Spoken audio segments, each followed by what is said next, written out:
Hello, and welcome back to Lost in Translation. My name is Nico, and this week we are taking a look at the Torah portion of Pinchas and the 10 things that you will miss if you're only reading the Torah portion in English.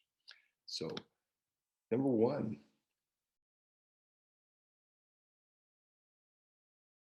Pinchas, son of Elazar.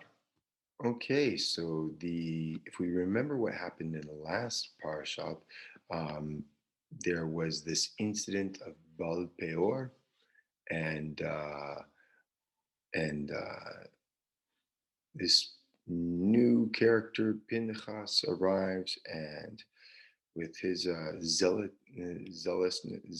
he defends the the spiritual life of the children of Israel. And because of his actions, a plague is turned back and the nation is saved. And this is something that priests do. Now, we're seeing here that he is the son of Eleazar, who is the son of Aaron the Cohen. Now, if we remember correctly, that he this means okay that Aaron received the priesthood and his sons received the priesthood and their sons uh, should receive the priesthood for throughout all the generations. So why is Pinchas excluded from this? Why does he need to receive the priesthood now? Well, because he was already alive when Eleazar became a priest. So he wasn't included. It was going to be all the sons of these four men, five men into the future, right? So Pinchas was already born, so he wasn't a priest. His father was a priest. It should make sense that he should be a priest, but he wasn't part of that command. So here he had the opportunity to behave in a priestly way. He wasn't exercising any kind of right. He wasn't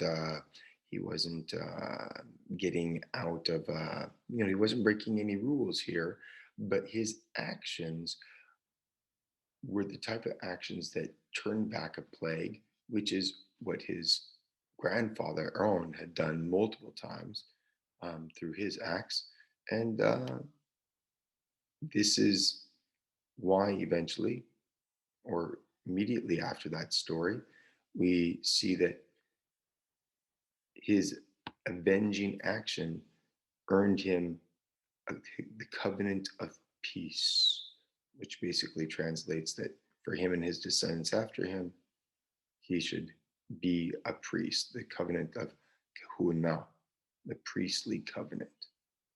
Not certain why they didn't translate that here, but it's yeah, that's what this transliterated word here is the priestly covenant. Number two, the name of the Israelite man. Okay, so the Torah goes on to repeat the name of the Israelite man and even the name of the Midianite woman, right? And why are they doing this? Why this is to show us that these were important people, right?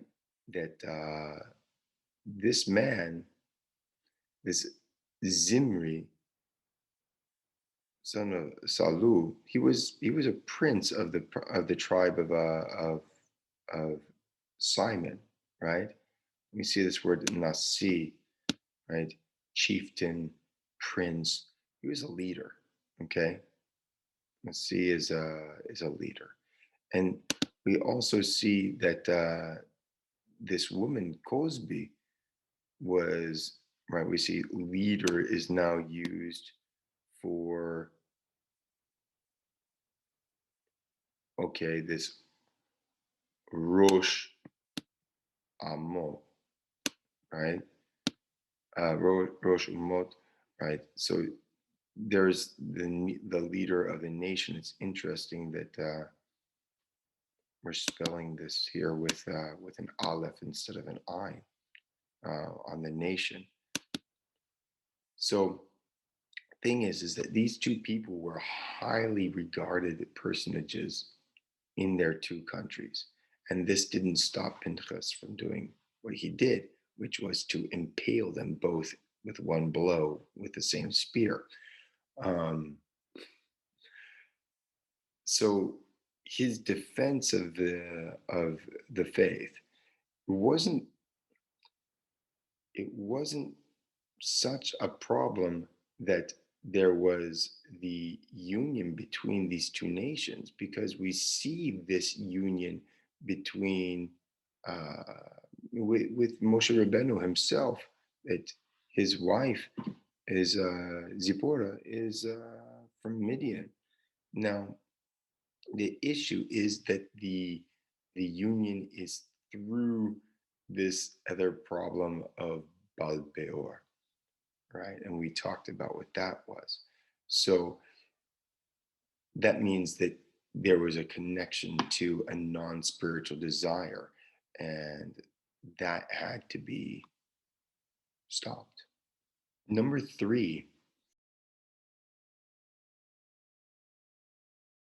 harass the Midianites. Okay, we have distress here in the Chabad translation, right? Tsarur, tsaror, excuse me, tsaror, harass, distress, trouble them, make give them problems. Basically, what's being done here is that we have a new attitude that's being conveyed towards Midian, that despite the height of attainment by Yethro and his wisdom, well, now there's this other part of Midian that has caused a big blow, that the issue of Baal Peor, um, it caused the death of 24,000, or you know it hurt the nation of Israel. So now we have to understand that the nation of Midian is not helpful to the nation of Israel anymore, and that it doesn't say to wipe them out, but we have this new relationship between the nation of Israel, which is now entering the uh, the land of Israel, and leaving the wilderness. So there was this connection between the two nations during this time in the wilderness. And now that connection is being severed as the time in the wilderness comes to a close and the establishment of Israel in the land takes place. Now, okay, this is all sounding very corporeal, but we're also talking about spirituality here. We have a state change of Yashar Kel when it enters the land, when it takes on the desire for spirituality fully, right? It's no longer wandering in the wilderness, preparing to obtain or attain the desire fully. It is now fully taking it. And so, this quality of Midian that helped sustain them in the wilderness is no longer needed, and in fact, is now counterproductive towards this spiritual endeavor. Number four, the Hanochite family. Immediately after this elevation of Pinchas, Hashem now he is speaks to Moshe and Elazar, right? Elazar is now the high priest, and he is taking the place of Aaron, and he's being spoken to together with Moshe, and they've been told to take a new census. And what's interesting here is we see this formulation of the census, right? That that here we're looking for read here the Reuben, the firstborn of Israel. Okay, then we talk about uh, we get each of the tribes in order. We have Simon, and then we have God. And okay, we have all these tribes. And what's interesting here is that the formulation is that we have okay the descendants of Reuben were the family of the Chanochites from Chanoch. Well, it's a little bit backwards. It's Bnei Reuben, Chanoch, Mishpacha, HaChanochi. Now, this is where we get interesting because here, with each and every one of the families, the when we say Chanochite, it's a translation of this the ha Chanochi, right? Or where how did they say this? The Paluites, right? Ha Palui. Well, what's going on is every single family has now been placed with a hey at the beginning and a yud at the end. And this is the first letter in the four-letter name of Hashem, and this is the middle letter. Excuse me. This is the last letter of the four-letter name. So every single family is getting bracketed by these two letters, and it's you know it's also interesting. They're saying here in that it's kind of to show that there was chastity throughout these families, right? So again, we have a separation from the issue of peor that that the yud is connecting back to the ish, the man, and the he to the isha, the woman, right? And every single family is now connected to the name of Hashem, and uh, and that these families are also because of their connection to the name of Hashem, that they are being identified as separate from the issue of Peor, that there is chastity among them. Number 5, Zelophehad had no sons. Okay. We've had all this talk of all the families, and here we come down to a special case where we're identifying one person um, in the litany of families here who had no sons, only daughters. And then we get the names of these daughters. And one of the allegations against the Torah is that it's very male oriented in the names of its its personalities. We don't get a lot of females, and they don't play a very large role. So, but you know, the females that are mentioned, the women that are mentioned, they're very, very important, right? And so here we've got these four daughters of Malcha, Noah, Olga, and Milka. Oh, excuse me, five.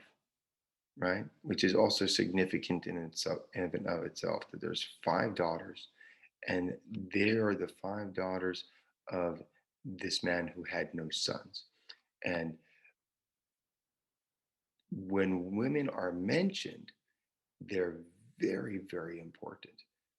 Okay, they even, to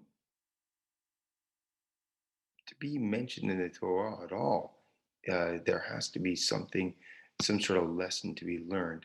And so we find that these female characters who are mentioned um, come to teach us something very important.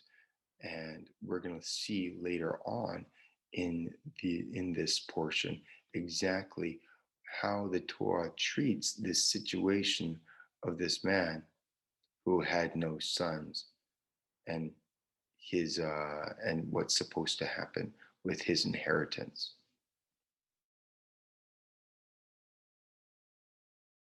The census total. This is very interesting because now we get to the end of the census and we have 601,730 people. And if the calculations here is correct, yes, that this is only 1,820 people less than the previous census. So we're showing, we're seeing that the nation of Israel, despite existing for 40 years in a wilderness, was really preserved. Okay, there was a slight loss in its population. Now, despite the plagues and all these things that hurt the people or hurt the nation, that still it was almost exactly the same size as the nation that left Egypt and went into the wilderness. It also tells us the magnitude of the problem at Balpeor, that another 24,000. Well, this would have been a significant increase. So not only were they sustained in the wilderness, but they even grew, which would be a continuation of this miracle. If we remember correctly, if we look at this, at these 40 years in the wilderness, okay, there is the aspect of it being a punishment, but it is a 40-year long miracle that, that the nation is sustained.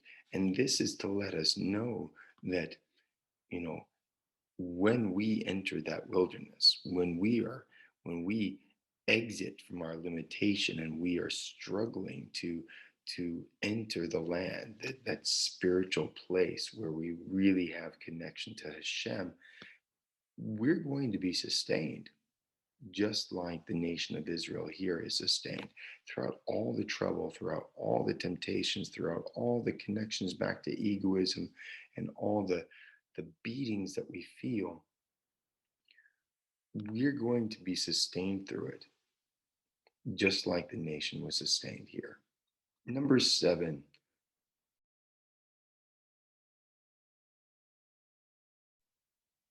Joshua and Caleb.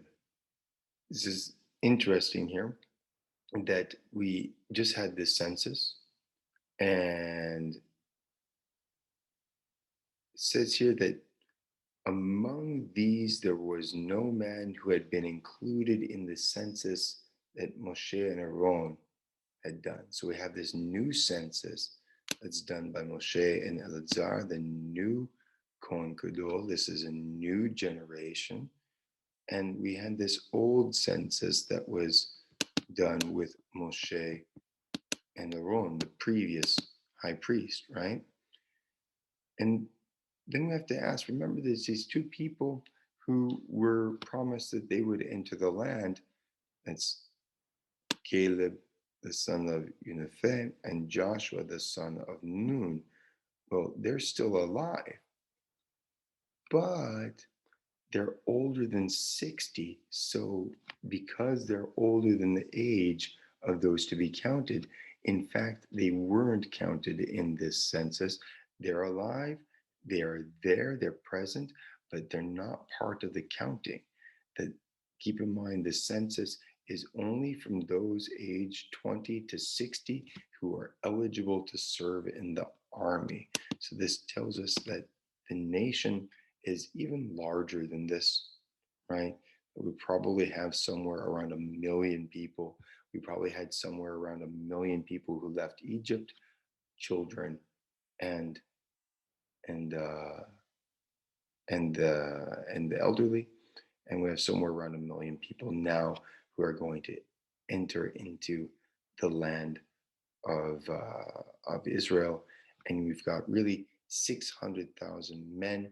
We have well over 1 million, excuse me, because now you have to consider the women. You have 600,000 men who are eligible for fighting age. Number 8, the daughters of Tzlefchad.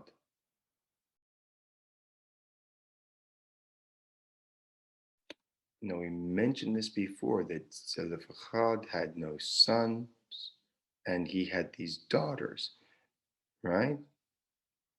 They came to Moshe and they said, listen, our father died with no sons. It's not right that his name is forgotten. We should receive his inheritance, right? And this case of these 4 daughters is very important because it comes to teach how inheritance should be received by daughters in the case that there are no sons. And so, you know, Vayomer Hashem el Moshe le'amor, right? This this constant formula that Hashem is saying that the daughters of Zelophehad have spoken justly, and that you should give them a portion of the inheritance along with their father's brothers. Okay, so then it goes on to teach that how inheritance should be received. So if a man dies with no son, the inheritance goes to the daughter. Sorry, yes, I know that by modern standards we should be giving us an even split of inheritance to everybody, to all children. The Torah is talking about something spiritual here, right? What is a son? What is a daughter? Um, you know that if again, if we're looking at males being representative of bestowal and daughters being representative of reception, that okay, that the inheritance, the spiritual effort should go into the desire to bestow. But if this doesn't exist, then you have to have that go someplace. That spiritual effort has to go someplace. And if the spiritual desire, if the desire to bestow just does not exist, there are no sons, then then it is acceptable for these spiritual efforts to come to the desire to receive, which is what the daughters are representing here. Now it's very interesting how with the next solution, the next problem here, and we'll look at that next problem here shortly. Number 9, you shall see it.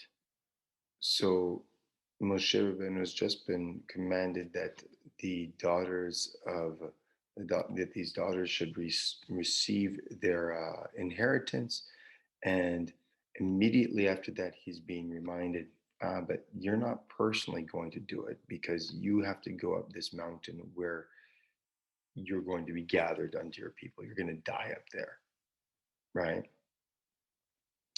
Now, this is interesting here. They're saying in their translation, they're saying, go up to this mountain, look at the land that I have given to the children of Israel. And when you have seen it, they're saying, and when you have seen it. Hmm. Yeah. Ve'raita oto. Okay. When you've seen it, you too will be gathered to your people. Right now, this is all because of this problem in the wilderness of Sin, where he smashed the rock and the water came out. He didn't sanctify the name of Hashem before the people. Now, the thing is he's being allowed to see the land, go up and look at it, right? Which is, and look, ure, and when you have looked at it, okay, so, and when you've seen it, in English, we have a difference between look and see, okay? Here in Hebrew, we've got the same root. And what's happening here, what's being used are the eyes. So his perception of the land of Israel is being brought up to the level of the eyes, this level of binah, this of understanding that okay, he himself, he's not being allowed to enter the land. He is a force that draws the nation up to the land, but once they're there, that force is no longer necessary. We end up with new forces that draw the nation up inside the land. And he dies, he will die on the mountain, but not before he attains the understanding of the land through his eyes. And number 10, appoint a man. Moshe Rabbeinu, he's just been told again that he's not going to enter the land, which has got to be super disappointing from a human perspective. And the first communication that Moshe Rabbeinu has to Hashem is to appoint a man over the congregation, right? We need somebody. We not, this isn't a question. This is a relative clause. Appoint a man over the congregation who will do these things, who will go, who will come before them, who will lead them and bring them out, right? Somebody who's going to be a shepherd to this enormous flock, right? So even though he's receiving this distressful information again that he's not going to enter the land, that he's going to die, um, instead of pushing for the asking or quarreling or he accepts this fate and he looks again to the needs of the nation, that Hashem should do something to make sure that there's a leader. And this again is where we see Joshua ben Nun. It's not one of Moses' sons. It's the person who's been in the tent helping him, someone who he's seen in a position of leadership, but he's not connected to the priesthood. We have this person who is now receiving some of the majesty of Moshe and is being prepared to be a leader for the nation. And again, if we remember that Joshua is is from one of the tribes of Joseph, and he's also like Moshe Rabbeinu connected back to Egypt. That way, he is the perfect person in his qualities for continuing this mission of Moshe Rabbeinu as the nation enters into the land.